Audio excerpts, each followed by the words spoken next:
Harbor Freight's got a new welder. Berger. Well, it doesn't really matter, but it is kind of surprising that Harbor Freight's now put out yet a fourth brand of welders. We all have seen the Chicago Electric, the Titanium, the Vulcans, and now with this one being tied for the cheapest welder that they sell, I think it's actually going to take place of the Chicago Electric, but that's just me speaking. I know some of you just want to see this thing in action, so what a better way than to talk about it while I'm actually welding. This is a 3-in-1 welder, meaning that we can flux core, stick, and TIG. Now I'm gonna go back to the price numerous times, and here's another example. What you actually get in the box, it is bare bones minimum. And we are going to pretty much bare minimum of just a 6-foot flux core gun, a stinger for stick welding, the ground earth clamp, which is used for each of the 3 processes, and then of course the machine itself. Now I want to actually show you some details of setting up the machine because you can follow the instructions, but I do have a couple tips to help you get through it. So within the flux core gun itself, they only give you 1 contact tip and 1 flux core nozzle. That's it. Now this is a true flux core nozzle, and that's because there is no way to hook up gas and MIG weld with this machine. The very first thing I noticed when I pulled this out was how thick of a cord this is. Check it out. This seriously is as thick as, it's actually even thicker. That's about the same size. This is a 10 gauge extension cord. This is not. I was able to find some writing on it, 14 gauge. A lot of insulation on this guy. Brings me to my next point. This is 120 volt only. No 220, no higher voltage needed, which is nice. I mean, this is just a nice little portable type, little job type machine. So go plug it into your garage outlet. You will be just fine as long as you've got a 20 amp breaker. I know I'm gonna get asked all the time, is that 20 amp necessary? If you want to run the machine at the higher max settings, yes, a 20 amp breaker is required. If not, you can still run it on a 15 amp, you just can't max out the settings. So you're probably just gonna be, I don't know, shooting from the dark. I'd say 90 amps below, you can still run it just fine. Don't let this little mini box fool you. It is a 135 amp output.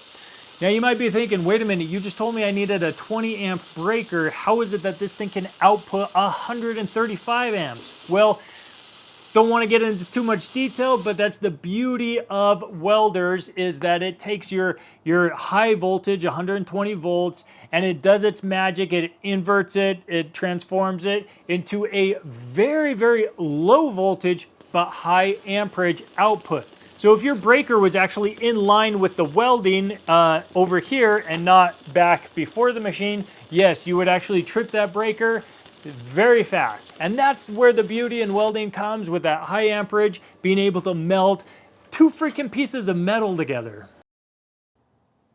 Comes with 1 knurled wheel. It does have 2 sizes on that wheel, 0.9 or 0.035 size, and a 0.8 or 0.030. Take note of how cheap this little plastic spool holder is. I'm guessing that's probably going to be one of the first things that break. You know, get the spool on there, and then you've got another cheap plastic washer and a little knob. Continuing on, a bunch more plastic for the drive rolls, but this is actually very similar, if not identical, to the Titanium 125.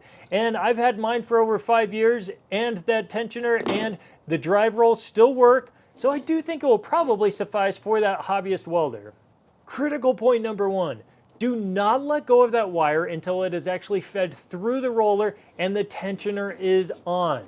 And that's because it has a little spring in the wire, and so it will just unravel and be a whole bird's nest if you let go. Trust me, I know. And here's the tip number 2, don't connect that little DINS connection for the flux core gun until you've got a little wire sticking out. This just helps you actually just get that on there nice and easy, and then you're not bunching up the wire, which yet I've done numerous times before as well. Take off the nozzle and the tip, and then you are good to turn the machine on, pull the trigger, and then let the wire come out. Reassemble the contact tip nozzle and trim it up.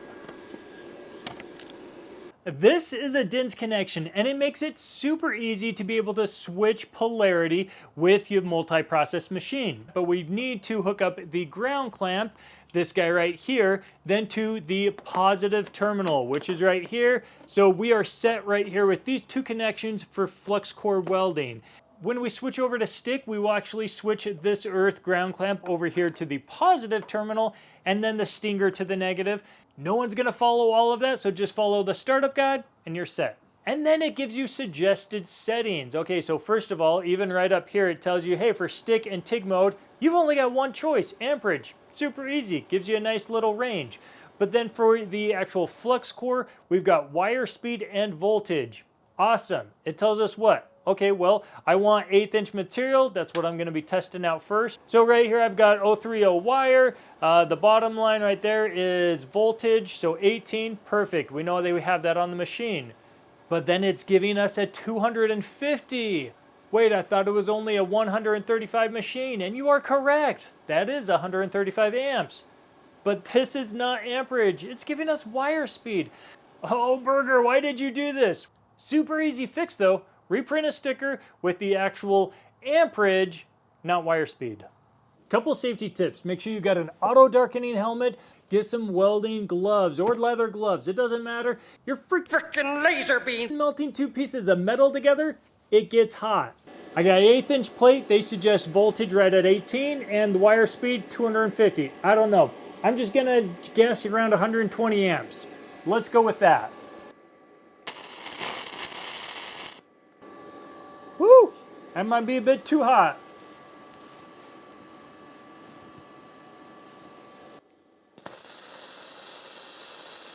Here's a couple other quick tips for you. First of all, get some nozzle gel. This really is actually just to keep your gun clean.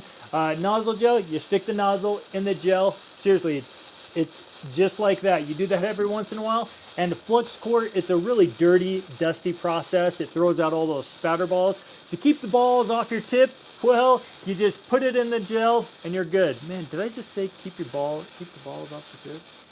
And then you got anti-spatter spray, so spray this on your actual workpiece, and then all of those same little spatter balls, they just brush right off. Yeah, it can stick weld, but only up to 75 amps. And you'll see here shortly that the TIG can go up to 90 amps. So why would they limit the stick? I honestly don't know. Leave a comment. But that actually means that we cannot do an 1/8 inch 7018 rod. It just doesn't have enough juice to get up there. And even the 3/32 inch rod is very difficult to get going and to stabilize that arc. Now the first, I did run a 16th inch 6013 rod, and I mean, it blew through those like nothing. And I did a 3/32 7014 inch rod with no issue.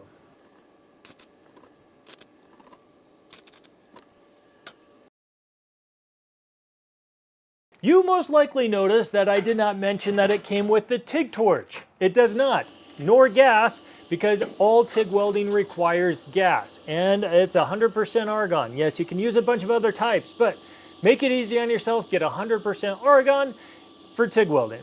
So in the TIG section, it says that the TIG torch is sold separately. And as of today, they don't even have one available on the Harbor Freight website.